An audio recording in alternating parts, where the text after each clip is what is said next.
আওয়ামী লীগ পদধারীরা যেন ভিন্ন পরিচয়ে নির্বাচনে আসতে না পারে সে বিষয়ে ইসির হস্তক্ষেপ চেয়েছে এনডিএম।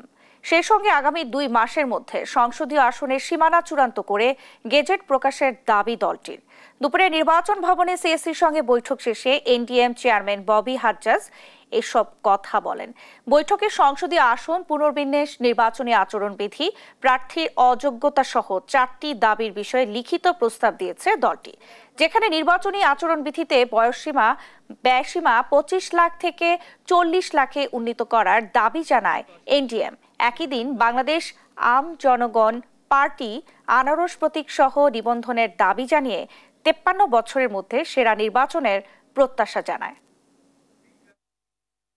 তারা বড় অফিস হোল্ডিং মেম্বাররা ছিলেন, মানে বড় নেতা, অফিস হোল্ডিং লিখিত আকারে অফিসিয়াল যে বড় নেতারা ছিলেন, তারা যেন দলের নাম লুকিয়ে আলাদাভাবে নির্বাচন প্রসেসে না আসতে না পারেন, স্বতন্ত্র হিসেবে বা অন্য কোনো দলের অংশ হয়ে না আসতে পারেন। যে লাখ টাকায় আসলে নির্বাচনী খরচ কেউ সীমিত রাখে না।